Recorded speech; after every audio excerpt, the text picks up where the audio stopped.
بسم اللہ الرحمن الرحیم۔ السلام علیکم ورحمۃ اللہ وبرکاتہ۔ حضرت نوح علیہ السلام کا تذکرہ قرآن مجید میں 42 جگہ آیا ہے۔ حضرت آدم علیہ السلام کی اولاد اور دنیا میں خوب بڑھی، آہستہ آہستہ یہ خدا کو بھولتے گئے جس نے اسے پیدا کیا تھا اور جو ان کا پالنے والا ہے، اور شیطان کے بہکاوے میں آنے لگے جس نے حضرت آدم علیہ السلام کو جنت سے نکلوا دیا تھا۔ شیطان کے بہکاوے میں آ کر یہ لوگ بتوں اور آگ، سورج وغیرہ کو پوجنے لگے اور ایک خدا کے بجائے مٹی اور پتھر کے بہت سے خدا بنا لیے، اپنے ہاتھ سے اپنا خدا بناتے اور پھر ان سے مدد مانگتے، حالانکہ یہ مٹی اور پتھر کے خدا اپنے لیے کچھ نہ کر سکتے تھے، ان کے لیے کیا کرتے؟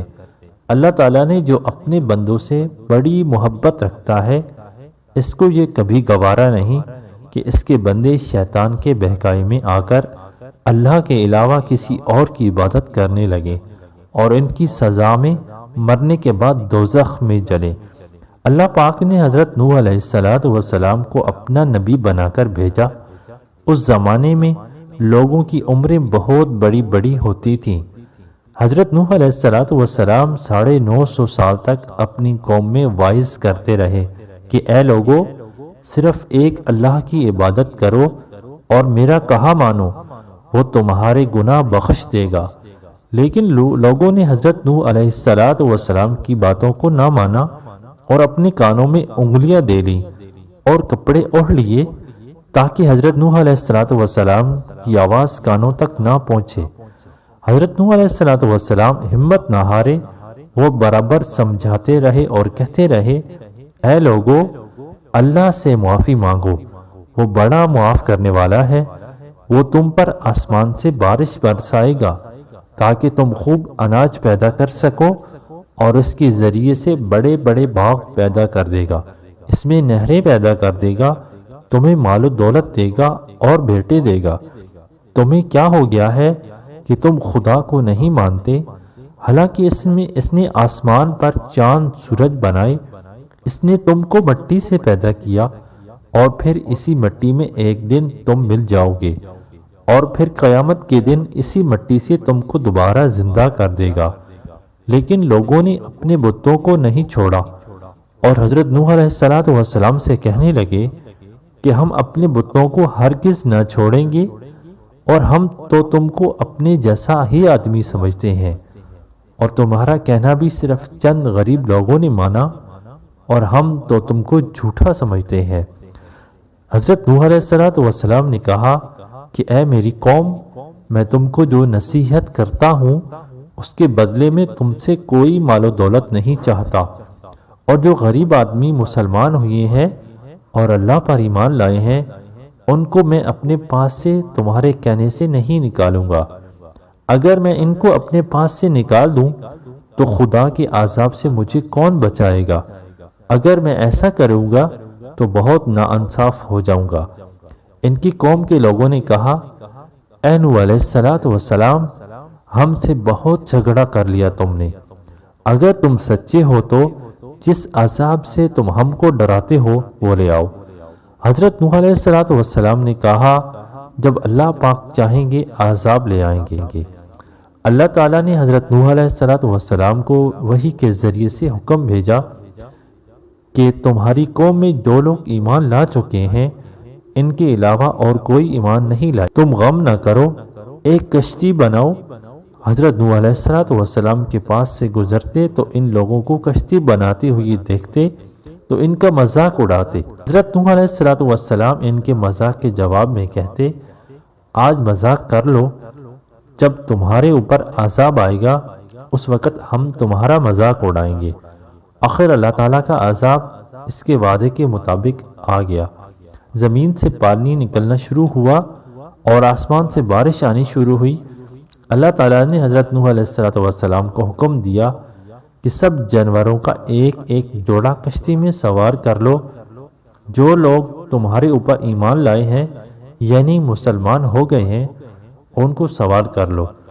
حضرت نوح علیہ السلام نے اس کشتی میں سوار ہونے والوں سے کہا، اللہ تعالیٰ کا نام لے کر اس کشتی میں سوار ہو جاؤ کہ اس کا چلنا اور ٹھہرنا اسی کے ہاتھ میں ہے، اللہ تعالیٰ بڑا بخشنے والا مہربان ہے۔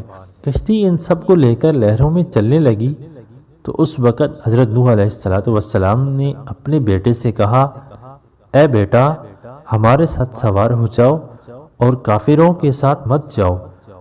اس نے کہا، میں کسی پہاڑ پر چڑھ جاؤں گا اور وہ پانی سے بچا لے گا۔ حضرت نوح علیہ السلام نے کہا، آج خدا کے عذاب سے سوائے خدا کے کوئی نہیں بچانے والا۔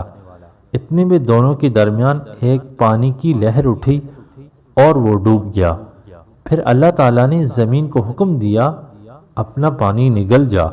آسمان کو بھی حکم دیا کہ پانی برسانا بند کر دے، یہاں تک کہ پانی خشک ہو گیا اور تمام کافر دنیا میں ختم کر دیے گئے۔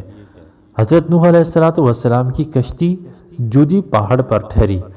حضرت نوح علیہ السلام نے اپنے پروردگار سے عرض کیا، اے میرے رب، میرا بیٹا بھی میرے گھر والوں میں سے ہے اور آپ کا وعدہ سچا ہے۔ یعنی حضرت نوح علیہ السلام کا مطلب تھا کہ اے اللہ تعالیٰ، آپ نے وعدہ فرمایا تھا کہ تیرے گھر والوں کو اس طوفان سے بچا لوں گا، پھر میرا بیٹا کیوں ڈوبا؟ تو اللہ تعالیٰ نے فرمایا، اے نوح، تیرا بیٹا تیرے گھر والوں میں سے نہیں تھا، کیونکہ اس کے عمل اچھے نہیں تھے۔ میں تجھ کو نصیحت کرتا ہوں کہ ایسی بات نہ کر جو تیرے علم میں نہیں، اس لیے کہ کنعان اللہ کے علم ازلی میں کافر تھا اور یہ بات حضرت نوح علیہ السلام کے علم میں نہ تھی۔ حضرت نوح علیہ السلام نے اللہ پاک سے توبہ کی اور اپنے کہنے کی معافی چاہی۔ اللہ پاک نے ان کو معاف کر دیا اور حکم دیا کہ اے نوح، ہماری طرف سے سلامتی اور برکتوں کے ساتھ اتر۔ اس کے بعد حضرت نوح علیہ السلام کی امت دنیا میں بسی، آہستہ آہستہ ان کے بال بچے آباد ہوتے گئے۔ یہ سب لوگ اللہ تعالیٰ کی اطاعت کرتے رہے۔ زمانہ گزرتا گیا، آہستہ آہستہ شیطان نے پھر بہکانا شروع کیا تو یہ لوگ خداوند تعالیٰ کو بھولنے لگے۔ حضرت نوح علیہ السلام جو اللہ تعالیٰ کے اتنے بڑے پیغمبر تھے، اپنے بیٹے کو اس کے برے کاموں کی وجہ سے اللہ تعالیٰ کے عذاب سے نہ بچا سکے۔ اسی طرح اگر ہمارے ماں باپ اللہ کے کتنے ہی ولی کیوں نہ ہوں، اگر ہمارے عمل اچھے نہ ہوں تو وہ ہم کو اللہ تعالیٰ کے عذاب سے نہ بچا سکیں گے۔ ہم کو اپنے بزرگوں کے نیک عمل کا سہارا نہیں لینا چاہیے، بلکہ اللہ اور اس کے رسول صلی اللہ علیہ وسلم کے بتائے ہوئے کاموں پر عمل کر کے نیک بننا چاہیے۔ اسی وجہ سے اللہ تعالیٰ نے قرآن مجید میں کہا ہے کہ اگر تم ایک ذرہ برابر بھی نیکی کرو گے تو اس کا بدلہ ہم تم کو دیں گے، اور اگر ایک ذرہ برابر بھی برا عمل کرو گے تو وہ بھی تمہارے سامنے آ جائے گا۔